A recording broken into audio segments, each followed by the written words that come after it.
Hi, I'm Laura Morris, and welcome to Feng Shui Q&A, where you ask the question and I get you the answer. Simple, straightforward, we get right to the heart of the question. And this week's question is, what is the best color for a bedroom? And my guest is Amanda Gates, who is a Feng Shui consultant, fellow Feng Shui consultant, as well as a interior designer. So I thought she would be a perfect person to join me in this discussion so we could talk a little bit more about this elusive, perfect bedroom color and if it exists. Okay. Hi, Amanda. Welcome. Hi. Thanks for having me on the show. Thank you so much for being here. So,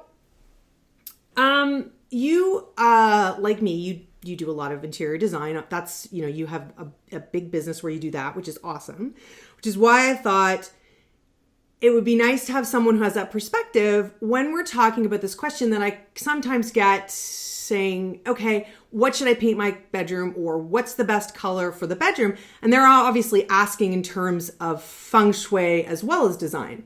So when I ask you that question, because it's a bit loaded, because there's always lots of elements, it's simple but not easy. What would you say if someone asked you, what is the best color for a bedroom? Well, I think that asking what is the best color, I don't think there's any such thing, because the definition of what best is, quote unquote, is going to be different for everyone. I really feel like what you may consider is the best color is probably not what I consider to be the best color. And you're the perfect person to talk to, about this subject, because as you and I both know, it's really dependent on our elemental makeup. It's really dependent on our personal Feng Shui and our personal Qi. And so that's where working with someone like you or I can really come in handy, because we can look at those facets. We see this every week on our weekly calls, is that, we'll look at pictures and we all have different objectives. We all have different opinions, and some of us really like them and some of us really don't. And it's based on our personal Feng Shui. So I think that, it is a loaded question to say, oh, this is the best color.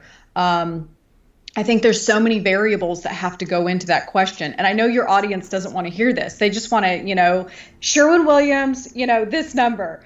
And sure, there are some, basics that we could say that could work for anyone, but I don't really agree with that. I think that you really have to look into things that you really enjoy and things that you really love, and then look into the Feng Shui as to where does your bedroom fall? What are the facets that are going on around your bedroom? Like, is it in the back of the house? Is it in the front of the house? And what is outside of your house? Are you in an urban city or are you out in the country? So there's a lot of things that have to be taken into consideration before you answer that question. Yeah, and I totally agree. And this is why I picked this question, because I get this question a lot. And then you have to go into the reasons why I can't really answer the question, which again, as you mentioned, is really doesn't make for great question answering, does it? But what I am going to do so that people can take away some things that they could go and they can, maybe figure this out a little bit for themselves is, what would you say are 3 things that you would take into consideration when you were determining what color a bedroom should be? And I'm talking about, could be wall paint, it could be all elements of the bedroom. Sure. I think a lot needs to go into answering that question. I think that you have to take into consideration your personal likes. I always think of my mother with a question like this. Like, since I have been born, her favorite color has been mint green. And so I don't really take into consideration what the trends are. I don't really take in consideration what her elemental makeup is. I know that it's going to be a home run if we go with mint. And so you always want to take into consideration the things that you love, because that's going to elevate your Qi and that's going to elevate how you feel. If you love a color, you're going to broadcast that. And so first and foremost, that's going to be the most important thing to me, and how it makes you feel. I think the other thing, which we were just talking about, is just taking into consideration where your home lands. Like, where is it located in your home? I think, and that's where working with someone like us can really benefit you, but really having an understanding of where the home is located, front of the house versus back of the house. And, we take into consider things like yin and yang. So depending on where the location is of your house could really be indicative of what kind of color we're going to consider. And then I think just looking at, okay, now that we know where that location is, we know some of your favorite things. What are some colors that we could take into consideration that are going to help or benefit or boost the feng shui, to make you better, to make the home better, to make the occupants, your entire family better?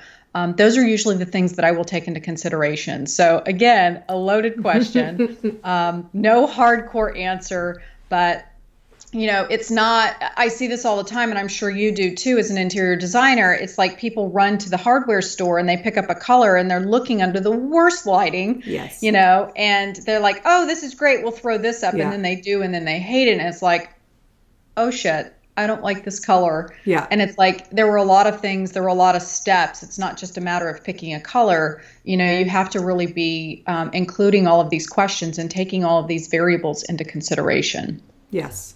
Good. No, I agree. And I knew this wasn't going to be not an easy question, but like it's a question that really makes you so you can start and think about, right. And the bedroom's really important. And the reason why I said bedroom is because we spend so much of our time there. And it's really, and this is what I tell clients, listeners, viewers, everybody, when they're, start with the bedroom. If you really want to start practicing feng shui, starting with the bedroom is a great place to start because it's small, easy, space to sort of start, and you spend a lot of your time there. And as we learn in the feng shui that we practice, the closer spaces that you are to your own personal chi, your circle of your bed, your bedroom is actually quite powerful, and actually sometimes even more powerful than other parts of your home. So, okay. So we agree that it's not easy to come up with a color. So, and some of the things that you mentioned were figuring out your element. So figuring out what elements maybe you want to bring in, the yin, the yang, and these are all things that are, not easy for people that haven't studied it to figure out. So obviously you'd work with a professional. We both have articles in our sites, and I'm gonna add your links in the bottom, and I'm gonna add a blog post to kind of research this. But I think what you said was really finding colors that speak to your chi and that lift your chi. So let's talk there. Okay, so instead of saying, that there's one perfect color, what would you say? Let's come up with an example. Let's say there's someone that has very low chi, okay? And they're maybe kind of drawn to darker colors, in general, or they've got a lot of water energy, just a lot of kind of depressed energy, slow energy, yin energy. What would you say would be, colors, schemes, something that you would consider examining for them? I would probably look into, if they are very yin, obviously I would try to choose a more yang color. Mm-hmm. I would probably look at some earthy yellow colors, to bring some vibrancy. And you made a good point that, if our chi is low, the other thing that I usually take into consideration is location. Somebody who is in Seattle or a place that gets a lot of cloudy weather, that's something else that I need to take into consideration versus someone who lives in the desert and gets sunshine 360 days a year. Mm-hmm. So really looking at, again, going back to that fundamental of how does this color make you feel? If you are, running at 60, 70, 80% yin, you are going to be lethargic. You are going to be depressed. So colors that are going to make you feel more vibrant are probably going to be yellows. Green would be a fantastic color. Mm-hmm. It's very earthy, it's very woody, and you can't go wrong with nature. So that would be a great thing to help you boost your chi and, like we know, get out inside, to the sunshine and start to make yourself feel better. But I think that looking to colors that are going to make you feel really naturey would be a great place to start. I probably wouldn't pick blues. I would think that would be a little bit,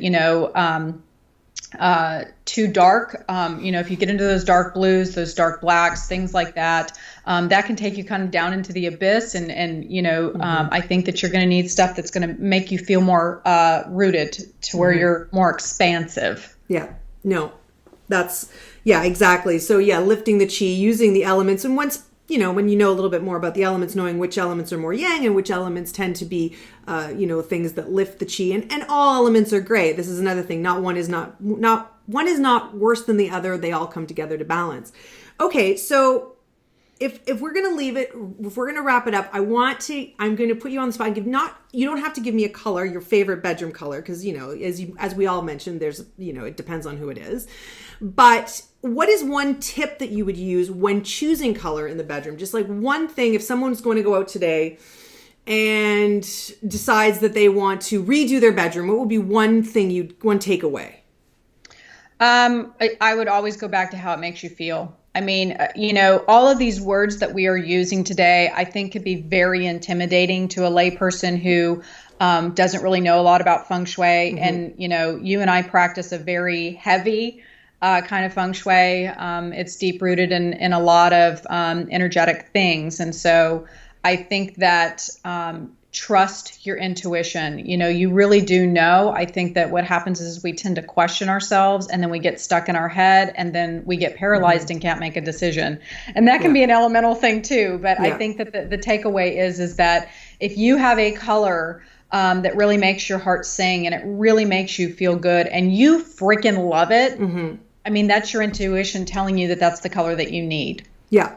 And that may change a year from now or 2 years from now. But right now, if that's the color that makes you feel good, whether it's green, blue, black, yellow, whatever it is, that's the color that your system needs right now to boost your chi and to make you feel good. Yeah, that's great.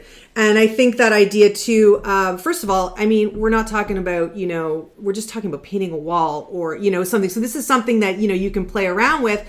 And the other thing you can do too is when you're saying that you're really drawn to a color, you can try bringing it in smaller ways into your space to see how it feels, if that's really what you're drawn to. You don't necessarily have to paint all your walls. You can bring it in through other ways, through accent colors. And the one thing you touched on that I really want to leave people on, which I think is really important, and I know it's something that I practice in my Feng Shui, and I'm pretty sure you do it too, is don't be scared. Like, Feng Shui isn't about making people scared. Feng Shui isn't about making people fearful so that there's a whole bunch of information that they feel that they don't understand, and therefore, as you said, it paralyzes them. It really is about boosting their energy. And if it's making you worried, then it's not the right way to do Feng Shui. So really, to, as you mentioned, go with your intuition and to listen to what your own energy is telling you when you see these colors. I think that was great. Amanda, thanks so much for being here, for talking about this question. It was great to get your perspective on it. And to everyone else that's watching, there will be another question. I don't know what it is yet, but I'm working on it. And for next episode. And thank you so much for joining, everybody. Thanks. Bye.